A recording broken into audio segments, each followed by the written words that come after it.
The night of the wedding was unnaturally silent. No crickets, no distant dogs.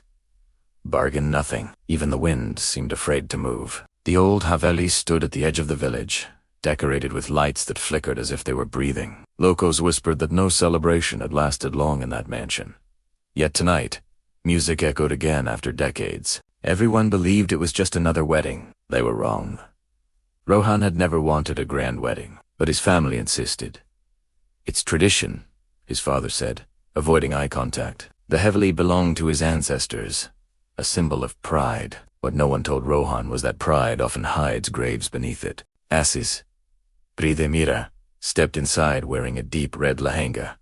A sudden chill crawled up her spine. For a moment, she felt as if someone else was already standing where she was supposed to stand. The first ritual began smoothly, but something felt off. The priest kept stuttering, forgetting mantras he had recited for 40 years. The sacred fire refused to burn steadily. Every time Mira moved, her anklet rang except she wasn't wearing one.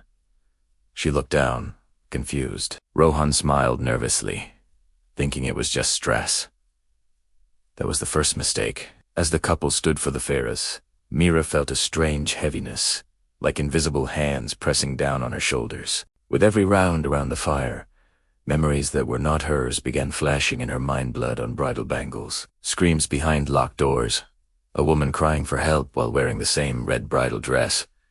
Mira almost fainted, but no one noticed. The guests were busy eating, laughing, celebrating a happiness that did not belong there. When the fairs ended, the lights in the Haveli suddenly went out. Total darkness swallowed the hall. For a few seconds, no one spoke. Then a soft laugh echoed slow, broken, and female. The lights flickered back on. Everything looked normal again, except Mira was smiling in a way that wasn't hers. That night, after the guests left, Rohan entered the bridal room with a forced smile. The room was decorated with flowers, but the air smelled damp, like an old underground cell. Mira sat on the bed, her back to him, completely still. "Mira!" he called softly. She didn't respond. When she finally turned around, her eyes looked empty, too calm, too aware. "You took a long time," she said in a voice that sounded older than her age. Rohan laughed nervously. "You're just tired," he said. He reached for her hand, but she pulled back sharply. "Do you know how many brides sat here before me?" she asked. Rohan froze. "What do you mean?" Her lips curved into a slow smile. "They all waited, just like I did."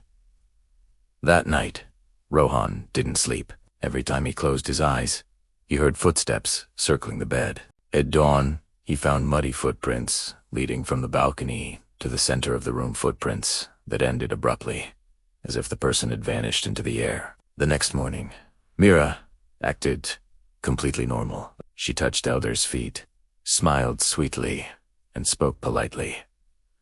But small things changed. She refused to leave the Haveli. She avoided mirrors. And every night at exactly 3:12 a.m., she woke up, sat straight, and whispered a name Rohan had never heard before: Kamini. Concerned, Rohan confronted his mother. After hours of silence, she broke down. Decades ago, a woman named Kamini had been married into the family. She was accused of bringing bad luck, locked inside the Haveli Batain, starved. One night, she was found dead in the same bridal room. Officially, it was suicide. In reality, no one ever opened the door. She cursed this place, Rohan's mother whispered. She said every bride would belong to her.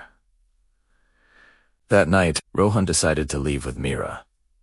But when he packed his bags, the main door wouldn't open. Windows slammed shut on their own. The Haveli wasn't letting them go. Mira stood in the hallway, her head tilted unnaturally.